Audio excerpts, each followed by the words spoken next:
Hello and welcome to Beyond the Ball Drop, a history of New Year celebrations. My name is Erin Christine Barr, and I'm here to take you on a little tour through space and time to see about all the ways that humanity has celebrated the coming of a new year throughout history.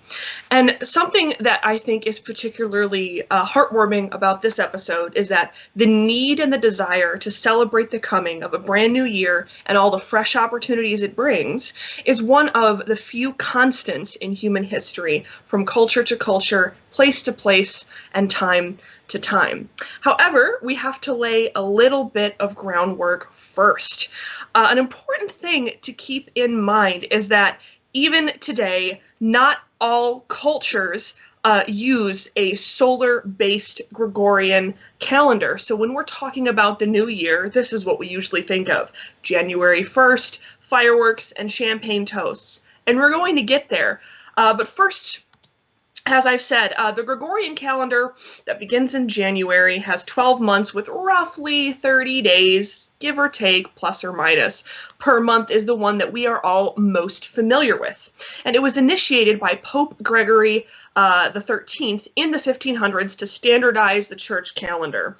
However, other cultures, including much of present-day Asia, have additional calendars that some are lunar, some are a combination of solar and lunar, and some cultures have instead opted to follow the equinoxes from winter to summer, autumn to spring.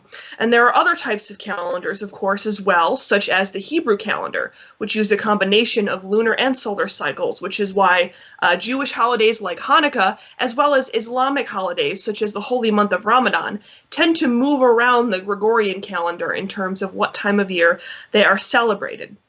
What's important to take away from this is that depending on the culture and the time in history, the beginning of the year, what a culture considered to be the beginning of the year, changed quite a bit depending on the stars, the moon, the sun, and the seasons, and depending on the culture, the will of the gods. So we're going to start way back in ancient history now, and I'm going to take you on a little tour of New Year's celebrations through space and time. So let's start with about as early as we can get, the cradle of humanity and civilization, ancient Mesopotamia.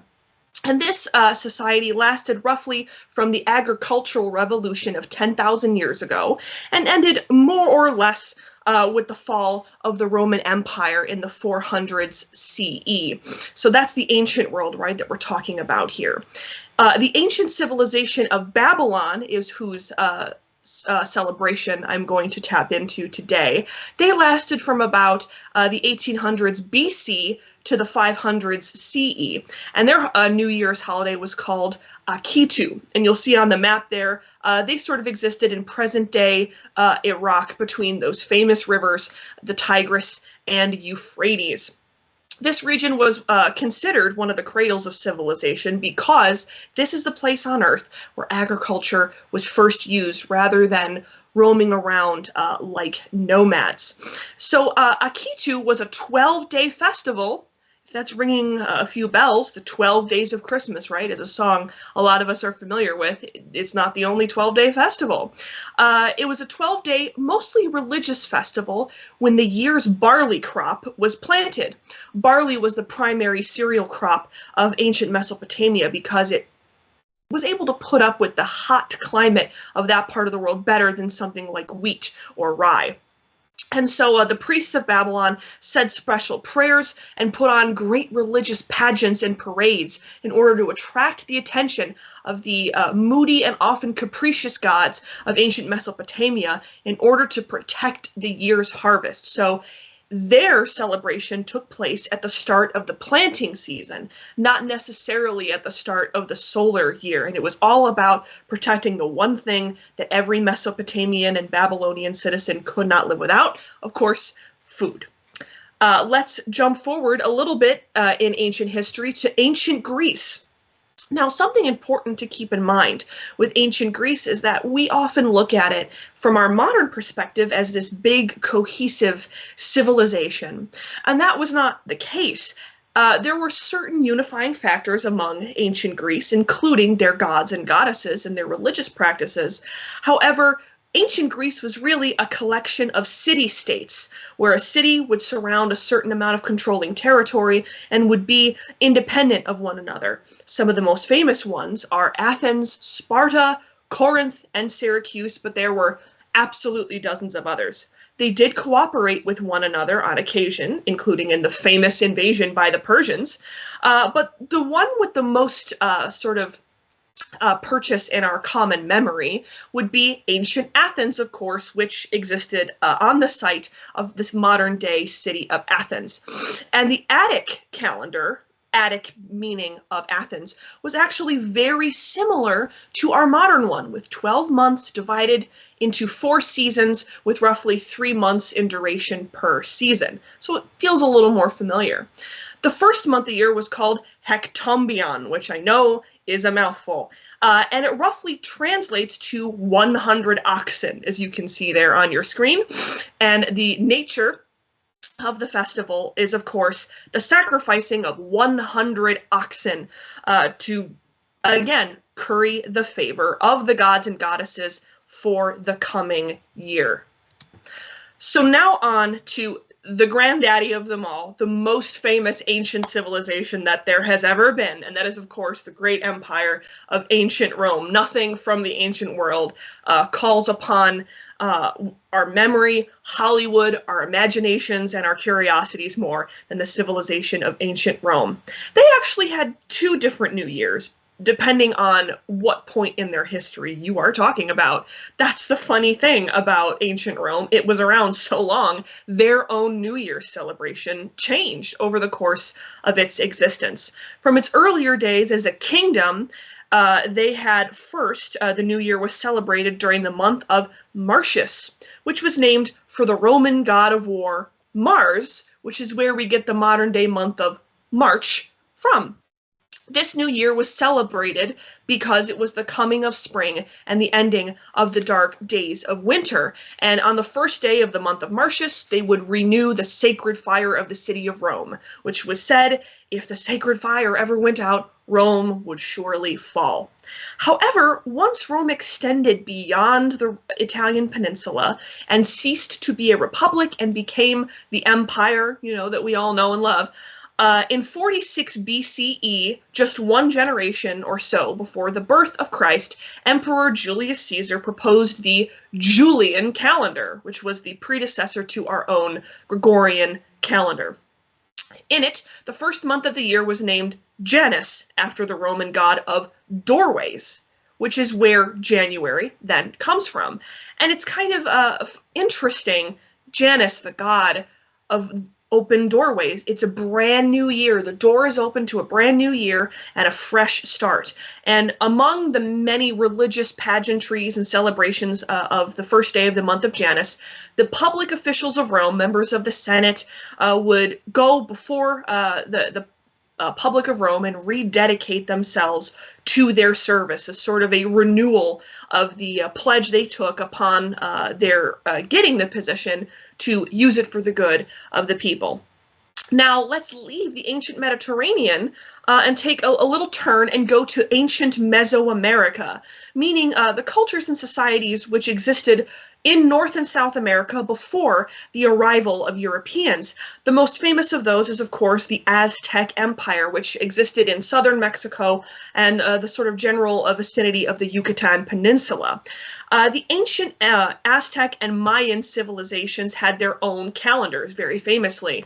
The Mayan calendar, in fact, was so famous that some people believed that when it ended, I think it was in 2012, that the world would end, but thank goodness we're all still here. Their new year took place in what we would call today the middle of March, which means it was, again, a springtime New Year's Eve celebration, and it was called Yanquic Sutil, forgive my pronunciation. The Aztec made sacred candles that you can see being lit on that depiction there out of the sap of a native pine tree to welcome in the new year with light.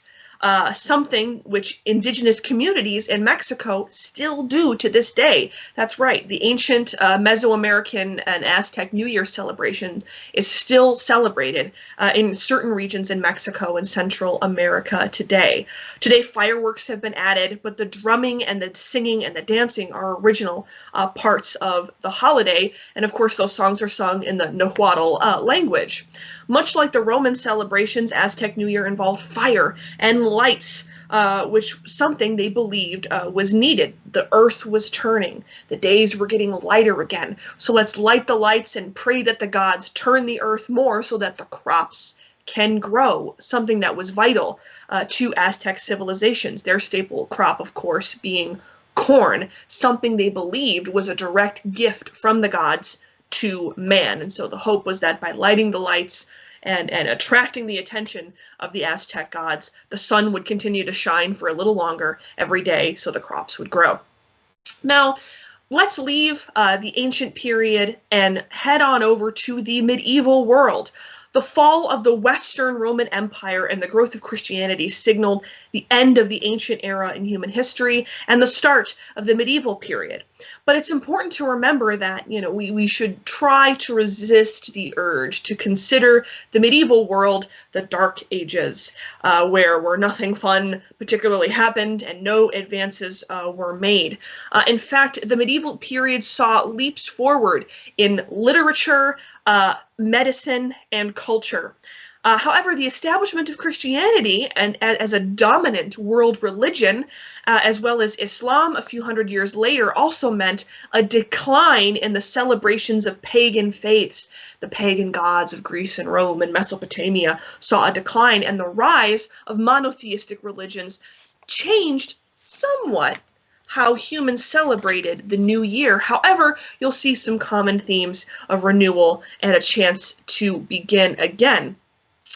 In medieval Europe, many societies chose to celebrate Easter as the new year, actually, because it was celebrated close to the old spring equinox of the pagan days, but also because, in reality, Easter, the day when Christ was said to have risen from the dead to save all mankind and their souls and save them from sin, is actually the first day of a new church calendar. So it makes a degree of sense. This was especially prevalent, this practice, in the Italian peninsula and Central Europe, where the church itself, the Vatican and the Pope in Rome, had established itself as a regional political power in the power vacuum after ancient Rome, in addition to being a religious authority. However, there were other types of medieval celebrations as well. In France, January 1st was known as the Feast of Fools, which many of you who have read or watched adaptations of The Hunchback of Notre Dame by Victor Hugo will be familiar with. This festival had its roots in pagan times, but had been transformed as a kind of safety valve for the masses. Let me let you in on what I mean by that. It was the one day of the year where public drunkenness, impersonating and openly mocking public and religious officials was allowed. You could dress in a revealing way, you could be bawdy, you could swear, you could just in general behave badly, and all of the laws which would essentially limit your freedom of speech and your freedom of expression in medieval France and medieval Paris especially would be waived for one day. And this was allowed so that all of the frustrations and righteous anger of the have-nots would be sort of allowed to be expressed as a safety valve for the pressure, and then all the laws would go back on the books for that day. And I'm sure the next day everyone had a wicked hangover from all of the carousing and celebrating. Sounds like fun. In medieval Scotland and Ireland, Christianity took root at generally a slower rate, and so some of these pagan traditions were able to stick around and become integrated, even as these societies changed into Christian ones. In Scotland, for example, the most physically attractive member of the family was chosen to be the first one to walk through the threshold of the family home after the new year had arrived at midnight. This was because it was thought that the most, good-looking person would be the first person to walk through the threshold of the home, the first person to walk into the new year, and it would thereby bring prosperity to the entire household. In Ireland, homes were scrubbed from top to bottom to wash away bad luck and bad spiritual presence of the year ahead, sort of like what many people do for spring cleaning, but they would do it in the new year in the winter. It was also considered to be a time, kind of like Halloween, when the veil between the living and the dead was thin enough so that the dead could come and visit. So candles were lit in windows and places were set at family dining tables for the spirits of their dead loved ones to come to visit, which is rather, I think, a sweet tradition. Now we're going to talk a little bit about the New Year traditions of today, which themselves have, modern roots. For example, or historical roots, excuse me. For example, Chinese New Year is one of the most celebrated holidays on Earth, and the holiday has medieval roots. We sort of colloquially call it Chinese New Year, but in reality, it's celebrated by most of East Asia, from China to Japan, from Vietnam to Korea, and everywhere in between. This is because most of that region of the world, until early modern and modern history, relied on a lunar calendar, and Chinese New Year is a lunar celebration and is celebrated by 56 distinct ethnic groups. It dates roughly from the 200s CE. Red lanterns with gold lettering and designs are hung throughout streets and homes, and as red and gold are auspicious, lucky colors associated with prosperity in those cultures. Just like in Ireland, homes are freshly cleaned for a fresh start to the new year. Money is put in those little red envelopes that you see on your screen in quantities that are associated with lucky numbers. So not only are you giving to the prosperity of the people you love, like your children, your grandchildren, your partner, your friend, but the number of the quantity of the money itself is lucky. And of course, like any popular holiday, has a variety of foods associated with it. Dumplings are associated with it, as well as noodle dishes, where the longer the noodle, the longer the prosperity, the longer the life, as well as large plates of fruit, as fruit is often considered to be associated with prosperity, as you can afford fresh fruit. It's considered lucky and prosperous.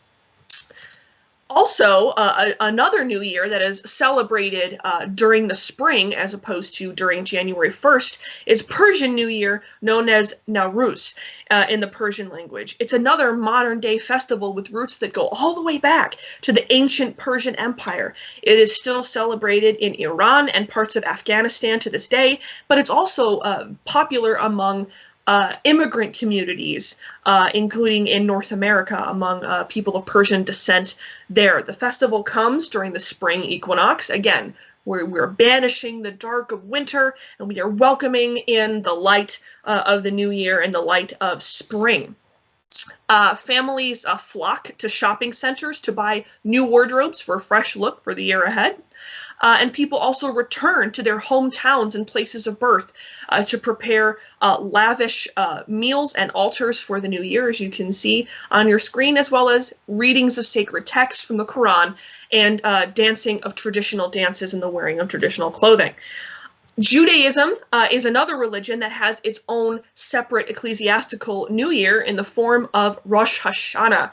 And among its many beautiful celebrations is the blowing of the shofar, which is a call for all Jews to wake up and acknowledge your sinful ways or your failings or your shortcomings, whatever they may be, and look at the new religious year as a chance to correct those problems.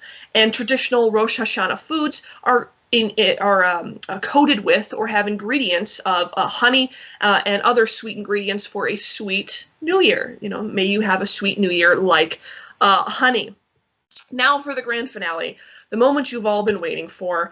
Where in the world did we get the idea that dropping a massive crystal ball in the middle of Times Square was symbolic of the new year? Well, the first ball drop took place in Times Square in New York City in 1907. to welcome in 1908. And it was it was created by Adolf Ach, who owned the New York Times newspaper.